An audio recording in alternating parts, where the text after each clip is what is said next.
Cerca Teleeuropa sul tuo Play Store o Apple Store e scarica la nostra app.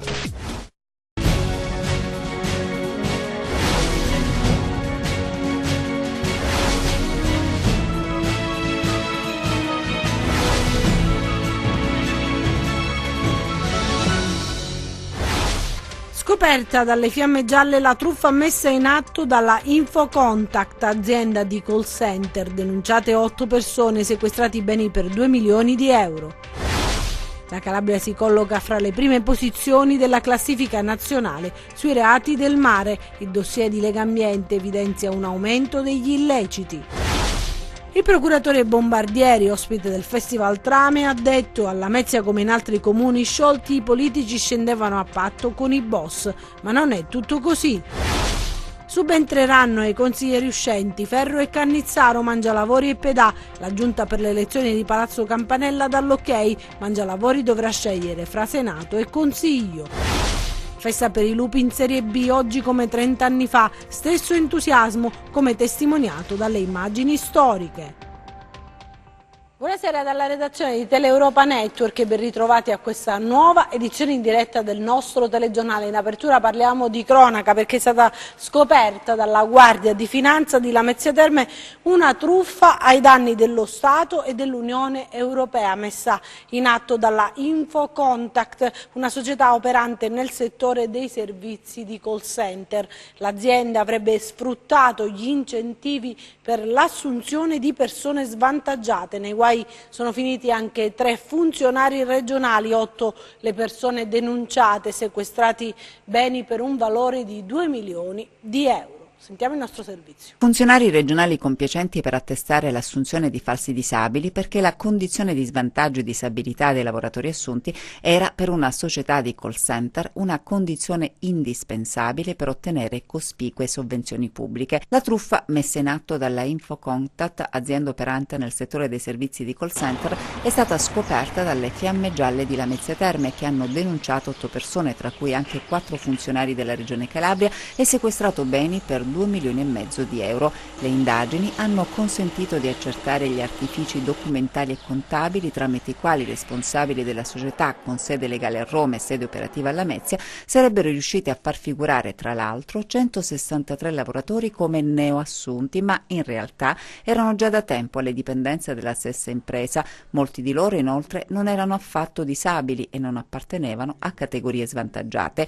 I funzionari regionali avrebbero attestato di aver eseguito i dovuti controlli senza rilevare irregolarità, verifiche che in realtà non sarebbero state effettuate, e così l'azienda sarebbe riuscita ad ottenere 2 delle 3 rate dell'importo di incentivo assegnato. L'incasso della terza rata è stato impedito dall'intervento dei finanzieri. Il sistema messo in atto dalle persone coinvolte nell'inchiesta ha riguardato l'indebita percezione di fondi del Por Calabria e di pubbliche sovvenzioni per quasi 3 milioni di euro complessivi, risorse comunitarie e nazionali che sarebbero dovute servire all'assunzione e alla successiva retribuzione di 207 lavoratori appartenenti a categorie protette, ossia disabili o classificati come svantaggiati. Parliamo adesso delle criticità rilevate sulle nostre coste da Goletta Verde. La Calabria si colloca ai primi posti proprio della classifica nazionale per violazioni accertate. Secondo Legambiente crescono i reati ai danni del mare. A pochi giorni dall'inizio della nuova stagione estiva, Legambiente evidenzia le criticità rilevate sulle coste da Goletta Verde e nel dossier sulla qualità delle acque marine la Calabria si piazza spesso nelle prime posizioni in quanto a violazioni accertate, con 1.481 infrazioni, 1.752 persone arrestate e 606 sequestri effettuati. Secondo Legambiente i veri nemici del mare sono gli scarichi, le trivelle, i rifiuti e il cemento. Per quanto riguarda l'abusivismo edilizio, la Campania è in testa alla classifica con 702 illeciti, ma in seconda posizione c'è la Calabria con 478 infrazioni accertate. Per la nostra regione non va meglio per quanto riguarda mala depurazione, scarichi inquinanti e rifiuti che finiscono in mare, depuratori malfunzionanti o inesistenti, scarichi fognari abusivi, ingenti quantitativi di rifiuto, soprattutto materie plastiche, continuano a finire in mare e ad invadere le spiagge, e tutto ciò causa danni all'economia, al turismo e all'ambiente. civile. Anche in questo caso la Campania è al primo posto, mentre la Calabria, con 528 reati accertati, si colloca al quinto posto. Insomma, secondo Legambiente, i reati ai danni del mare sono in crescita e quasi il 50% di tali illeciti si concentrano nelle 4 regioni a tradizionale presenza mafiosa, ossia Campania, Puglia, Sicilia e Calabria, che insieme al Lazio sono quelle che dominano la classifica nazionale. Dentro fine mese saranno pronti i bandi per i piccoli borghi, sono 100 milioni di euro stanziati proprio dalla Regione Calabria. L'obiettivo, ha detto il governatore Oliverio nel corso di una conferenza stampa che si è svolta a Catanzaro, è valorizzare il patrimonio calabrese e creare nuova occupazione. C'è il neosindaco di Casali del Manco, ma anche il primo cittadino di Roseto Capospulico, i presidenti della provincia di Cosenza e Catanzaro nella sala oro della cittadella regionale per quella che di fatto è una conferenza stampa bis, in realtà un incontro destinato ai primi cittadini per la presentazione dei bandi in prepubblicazione destinati alla valorizzazione dei borghi. 100 milioni di euro le risorse disponibili. Con questo bando abbiamo pensato anche a semplificare le procedure. Entro un mese dalla pubblicazione del bando i comuni dovranno presentare schede puntuali che saranno valutate da una commissione appositamente nominata con competenze, con esperti. Non solo gli enti pubblici ma anche i privati potranno essere protagonisti di quella che si annuncia come la rivoluzione per paesi spopolati e fantasma, riuscire a trasformare un problema in opportunità. La sfida di Oliverio per questi bandi, 15 i milioni di euro disponibili con ulteriori agevolazioni per giovani e donne. Questo secondo bando è volto ai privati che appunto vogliono investire per recuperare le unità immobiliari. In modo particolare c'è previsto un incentivo per maggiore anzi per i giovani e le donne, c'è un contributo su tutta la Calabria fino al 50%, si arriva fino al 70%. È un'operazione che appunto punta alla valorizzazione di questo patrimonio e a creare attraverso la ricettività diffusa anche occupazione e allargamento della ricettività e naturalmente qualificazione dell'offerta turistica nel nostro territorio. Prossimi step: martedì assemblea dei sindaci e pubblicazione dei bandi entro fine mese.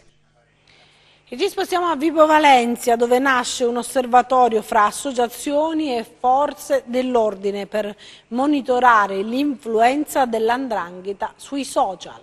C'è un aspetto poco considerato che pure rappresenta un ulteriore elemento di preoccupazione. Le organizzazioni criminali come l''ndrangheta traggono alimento ed esercitano potere più che in rapporto alla violenza che pur massicciamente e drammaticamente praticano, essenzialmente per il loro speciale rapporto con il territorio. Un rapporto stretto che coesiste e si sviluppa anche attraverso un utilizzo speculativo dei social. Da qui la necessità di costituire un osservatorio che la responsabile dell'associazione condivisa Lia Staropoli ha realizzato insieme ai responsabili delle forze dell'ordine per monitorare anche i livelli di like che possono individuare inaspettati momenti di consenso.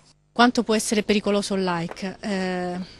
Basta vedere che quanto sono seguiti, il consenso, come si è spostato, perché noi abbiamo delle foto dei rampolli di 'ndrangheta dove ci sono centinaia di mi piace anche da parte di persone oneste, di giovanissimi, di persone che nulla hanno a che fare con l''ndrangheta, però subiscono quel fascino, quel consenso. In questo senso l'azione dell'osservatorio, i nostri volontari vanno a monitorare queste situazioni, anche soprattutto dove i rampolli dell''ndrangheta o persone legate all''ndrangheta così come esercitano la propria forza intimidatrice sul territorio, oppure come utilizzano i segnali, come utilizzano i social per dare segnali che sono come dire sul territorio, in un certo senso affermano il loro controllo, il loro dominio e quindi ecco, anche questo va arginato, va contrastato. Anche attraverso una collaborazione con gli stessi amministratori dei social che devono porre delle regole precise affinché non accadano, affinché i social non diventino uno strumento nelle mani dei criminali. E da Vibo alla Lamezia Terme, perché il procuratore di Reggio Calabria Giovanni Bombardieri e Moni Ovadia fra gli ospiti della seconda giornata di trame. Il procuratore si è soffermato sul caso Lamezia. Ovadia ha sfidato Salvini: venga in Africa con me. I ragazzi che ascoltano l'impegno del Festival di Lamezia Terme con il progetto Trame Scuola, coordinato da Maria Teresa Morano, è uno degli aspetti più innovativi dell'appuntamento culturale della città della Piana. È importante che Trame incontri i ragazzi nelle scuole, è importante che li vada a cercare nelle loro classi, nella loro quotidianità, per raccontargli le storie forse dure della nostra realtà, perché è giusto che loro le conoscano. Nel ricco cartellone l'incontro partecipato sulle ramificazioni internazionali dell''ndrangheta e gli intrecci con la massoneria deviata, a cui ha preso parte il procuratore della Repubblica di Reggio Calabria Giovanni Bombardieri, che sulla Lamezia ha detto: quello che è stato accertato in occasione delle ultime indagini qui a Lamezia è che alcuni soggetti politici locali si rivolgevano a cosche di 'ndrangheta per ottenere voti. Questo è un dato che è stato storicamente accertato dalle indagini e che è incontrovertibile. Questo non significa che la classe politica di Lamezia possa ritenersi inquinata o altro. Singoli soggetti sicuramente sono venuti a patti con l''ndrangheta. Questo avviene a Lamezia come avviene in altre parti del territorio calabrese, come avviene in altre parti del territorio nazionale. L'importante è non fare di tutta l'erba un fascio, non criminalizzare la politica, non criminalizzare frange delle istituzioni. Bisogna parlare di singoli soggetti che vengono a patti con l''ndrangheta. A chiudere la serata di trame l'anteprima nazionale dello spettacolo di Moni Ovadia,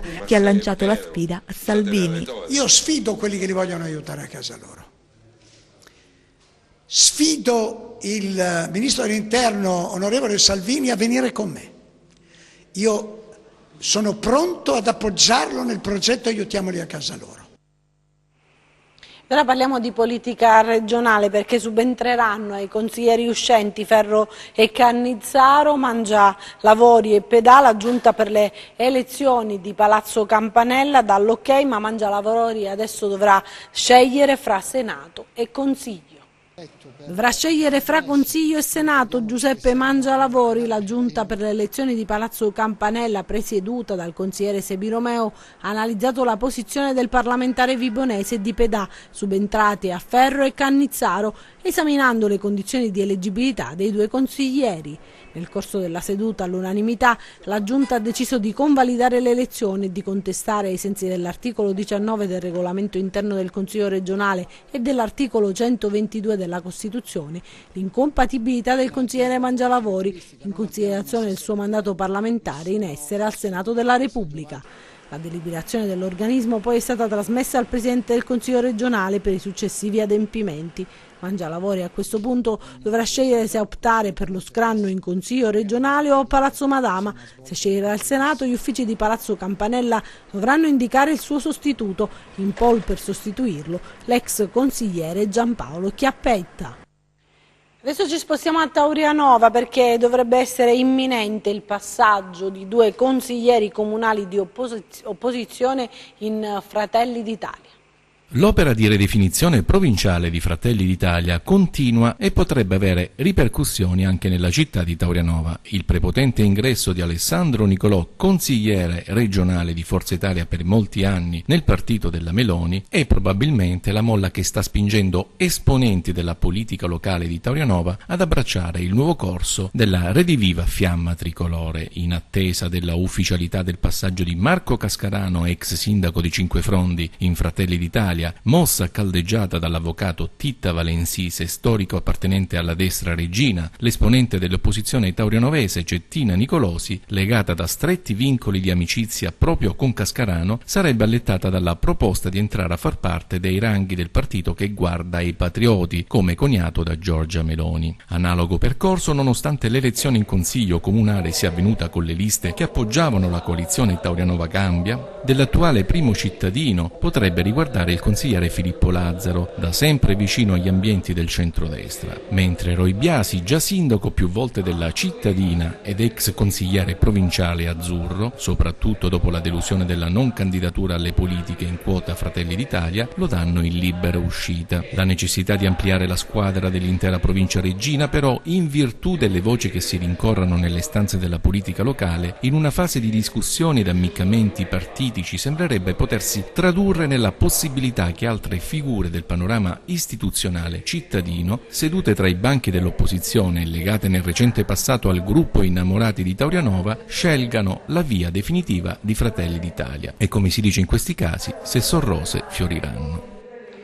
Adesso la cronaca con una notizia che arriva da Reggio Calabria, dove prepotenze, violenze ai danni di un giovane durante una serata di movida proprio a Reggio Calabria, è la vicenda che ha portato all'arresto da parte della squadra mobile di Reggio Calabria di un giovane di 22 anni, Giovanni Tegano, nipote nonché omonimo del presunto boss dell''ndrangheta e capo dell'omonima cosca attualmente detenuto. L'arresto è stato fatto in esecuzione di un'ordinanza di custodia cautelare agli arresti domiciliari emessa dal GIP di Reggio su richiesta della DDA con l'accusa di violenza privata aggravata dalle modalità mafiose. I fatti risalgono alla serata del 28 maggio del 2017 e accaddero proprio davanti ad un bar frequentato dalla movida reggina. Ancora da Reggio Calabria una notizia: ha ripreso col cellulare un 32enne che scaricava illecitamente dei rifiuti lungo il margine di un torrente. Per tutta risposta è stato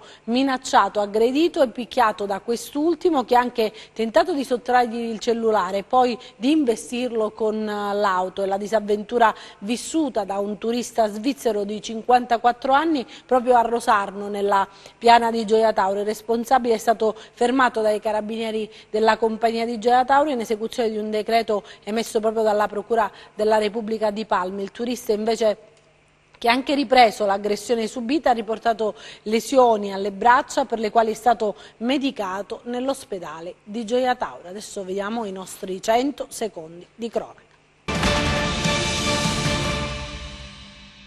Salma di Somalia Sacco, il bracciante attivista sindacale ucciso con alcuni colpi di fucile lo scorso 2 giugno in un'ex fabbrica di laterizia a San Calogero, inizierà il viaggio di ritorno a casa lunedì 25 giugno, 48 ore dopo la manifestazione nazionale convocata a Reggio Calabria dall'Unione Sindacale di Base nel suo nome contro lo sfruttamento e per i diritti, con centinaia di adesioni. La salma sarà imbarcata nell'aeroporto di Lamezia Terme sul volo delle 13:25 per Roma Fiumicino. Il feretro resterà a Fiumicino fino a mercoledì, quando sarà imbarcato sul volo diretto ad Addis Abeba. Un altro volo porterà Sacco a Bamako, capitale del Mali, e poi la salma raggiungerà la città di Kayes, di cui Somalia era nativo. Lì lo attenderanno la moglie e la figlia di 5 anni, insieme alla famiglia d'origine. Il Tribunale Civile di Cosenza ha accolto la domanda di risarcimento dei danni al padre e alla madre delle 2 gemelline di Bisignano, centro della provincia di Cosenza, nate nel 1995 con un grave ritardo mentale a causa di una tetraparesi spastica, per l'accertamento della quale ci sarebbe stata una carenza da parte dei sanitari dell'ospedale civile dell'Annunziata di Cosenza. Il giudice ha emesso una condanna risarcitoria a carico dell'azienda ospedaliera Abruzia pari a 3.600.000 euro. Dopo la conferma in appello, i genitori hanno accettato un accordo transattivo coperto da riservo per evitare lungaggini e ritardi nelle liquidazioni del risarcimento. I carabinieri della compagnia di Rende hanno arrestato e posto ai domiciliari un 21enne di Cosenza con l'accusa di detenzione ai fini di spaccio di sostanze stupefacenti. Lasciamo la cronaca ma restiamo a Cosenza, perché dal progetto della residenza artistica dei Box Art sta per nascere un altro, quello del museo diffuso. Ai Box Art di Cosenza, dopo le 2 sessioni dedicate alla creatività congolese e al teatro, è iniziata la prima ufficiale residenza artistica che porta la firma del professor Giacinto Di Pietrantonio, che ha selezionato personalmente i 22 artisti provenienti da tutto il mondo, già presenti in città e che si fermeranno fino al prossimo 5 luglio. Questo progetto d'esordio darà vita all'idea del museo diffuso, con le opere degli artisti dei Box che saranno ospitate a rotazione tra gli spazi museali del complesso monumentale di San Domenico e anche nelle abitazioni dei cosentini. È importante mettersi in relazione con i cittadini, perché poi alla fine, quando noi diciamo l'opera è del comune, vuol dire che l'opera è dei cittadini, e quindi ci sembrava importante creare questo scambio, questo rapporto, questa condivisione e quindi allargarsi alla città. Il progetto Box Art dunque passa dalla contaminazione della città alle condivisioni con i cittadini, che diventeranno veri e propri protagonisti. Vogliamo fare anche dei workshop con gli artisti che invitano i cittadini a lavorare con loro, a seconda delle pratiche che verranno messe in atto, e quindi i cittadini devono venire lì ai Box e prendere un appuntamento e poi, quando abbiamo raggiunto un certo numero, si attiverà il workshop. Riaprono i battenti delle terme di Galatro, da fine luglio funzioneranno a pieno regime. Le rinomate terme di Galatro, già funzionanti da tempo, partiranno a pieno regime già dal prossimo fine mese di luglio, con l'apertura della struttura alberghiera e del ristorante connesso. A parlarne il sindaco della stessa cittadina pianigiana, Carmelo Panetta. Queste terme e queste acque sono antiche, sono state scoperte dai basiliani nel 1500 e Galatro è una tradizione, poi le acque solfure e salsoiodiche di Galatro sono rinomate ovunque, ma non perché si dice, perché sono scritte nelle ricerche che hanno fatto sia l'Università di Messina e non solo l'Università di Messina, che sono curative sia per le artrite reumatiche, artrosi, abbiamo la fangoterapia che su questo fa miracoli. Lo stesso per quanto riguarda la cura della sinusite, della tracheite, della faringite, e anche per quanto riguarda la cura delle malattie della pelle, cioè, ci sono psoriasi, qua hanno delle applicazioni con il fango, e noi su questo stiamo cercando di organizzarsi e di ampliare tutti i servizi di cui questa struttura dispone.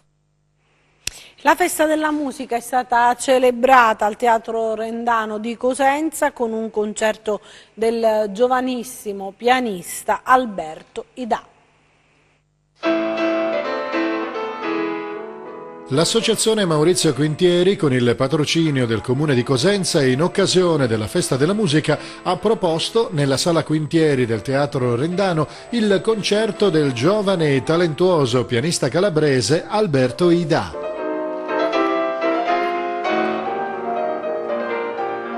Noi lavoriamo con dei cartelloni che sono veramente di pregio e in questi cartelloni inseriamo sempre dei musicisti calabresi, dei giovani calabresi, che così hanno la possibilità di avere un lancio sul palcoscenico cosentino. Una tappa importante, diciamo, sia per il teatro sia per l'associazione, questo sodalizio lunghissimo fin dalla sua fondazione nel 1979.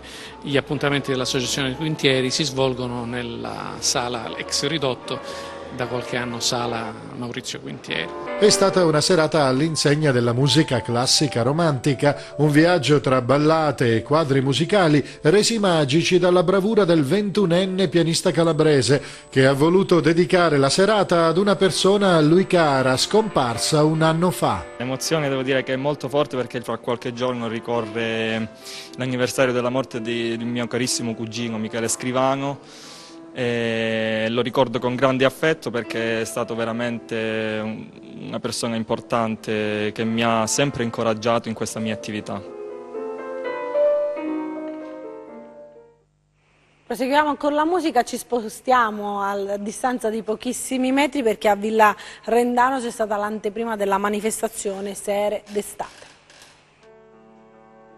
Con un particolarissimo e suggestivo concerto ad ingresso libero, la Fondazione Giuliani ha voluto omaggiare la città di Cosenza ed anticipare l'attesissima kermesse Sere d'estate a Villa Rendano del mese di luglio. Il concerto, dal titolo Europe Meets United States, ha ospitato la pianista cosentina Daniela Roma, che da alcuni anni si è trasferita negli Stati Uniti, e il pianista giapponese Manabu Takasawa, docente di pianoforte dell'Università del Rhode Island.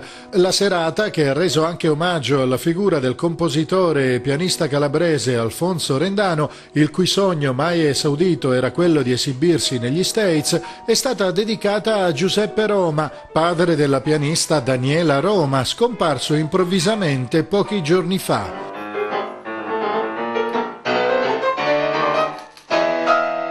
Questo è stato un evento che è stato pensato diverso tempo fa con il papà di Daniela Roma, Giuseppe Roma, il nostro presidente del Comitato Scientifico Museale per Consensi Itinera, è amico mio personale e autore della casa editrice Pellegrini. Ahimè, stasera il professore Roma non è con noi, però c'è in maniera spirituale, in maniera proprio amicale e di grandi sentimenti. Insieme alla figlia abbiamo deciso di fare ugualmente questo concerto, proprio perché il papà teneva molto che si facesse qui e che Rendano potesse suonare ancora a casa sua. E ora parliamo di sport, in particolar modo di calcio, perché facciamo un salto indietro nel tempo mettendo insieme le immagini della festa promozione del Cosenza Calcio di domenica scorsa con quella di 30 anni fa. Una differenza sostanziale, all'epoca non c'erano neanche i telefonini, i ricordi di una città in festa sono però impressi, oltre che nella memoria di tanti, sui nastri delle cassette girate dagli operatori di Rete Alfa, le radici della nostra Teleuropa Network, colori sbiaditi dal tempo ma passione ed entusiasmo che attendevano la giusta scintilla per riaccendersi. Vediamo.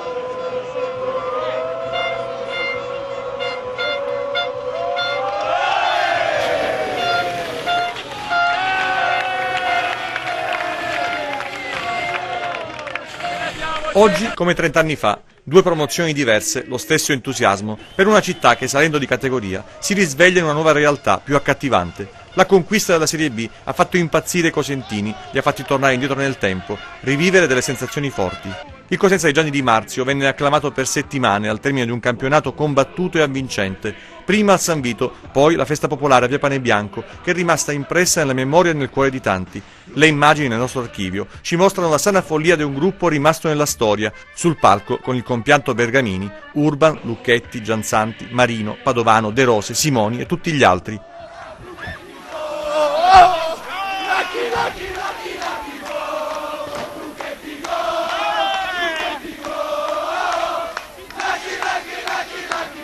A condurre la serata i volti noti, oggi come allora, di Rete Alfa, le radici della nostra Teleuropa Network. Le note in sottofondo o urlate a squarciagola, quelle dei Lupi Alè di Tonino Lombardi, colonna sonora anche della partita giocata sul terreno polveroso del quartiere. Su rose e fiori di colore rosso e blu.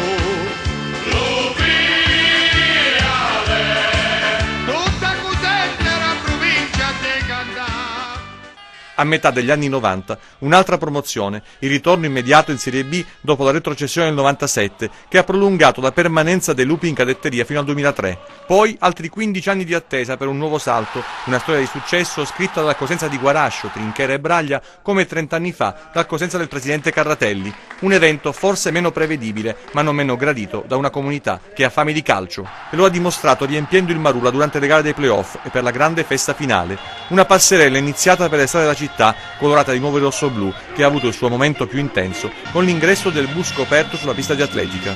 Un giro di campo trionfale per Corsi, Pascali, Loviso, Dermacu, Tutino, Ochereche, nomi che molti hanno imparato a conoscere solo poche settimane fa, ma che per molto tempo verranno ricordati con la gratitudine e il rispetto che meritano atleti e uomini capaci di far provare una gioia immensa a migliaia di persone.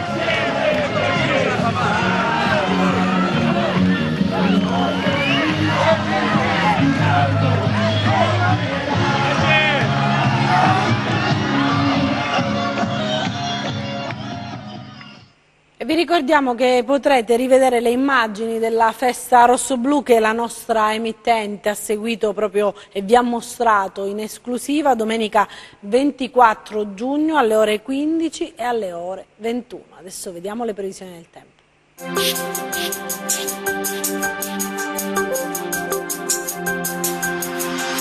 Ben ritrovati da meteoincalabria.it. Estate che procede a singhiozzo, anche nelle prossime ore il tempo sarà instabile, con locali rovesci e temperature in calo. Vediamo quindi le mappe in dettaglio. Domani poco o parzialmente nuvoloso sulla fascia tirrenica con possibili piogge. Altrove poco nuvoloso, ma con possibili temporali pomeridiani sulla Sila. Temperature in calo. Analizziamo ora lo stato di mari e venti. Domani poco mosso il Tirreno, mosso lo Ionio, venti moderati da quadranti settentrionali. Per ulteriori approfondimenti vi rimando al sito meteoincalabria.it. Grazie per l'attenzione, appuntamento a domani. Anche per noi è tutto, io mi fermo qui, grazie per averci seguito e buon proseguimento con i nostri programmi, arrivederci.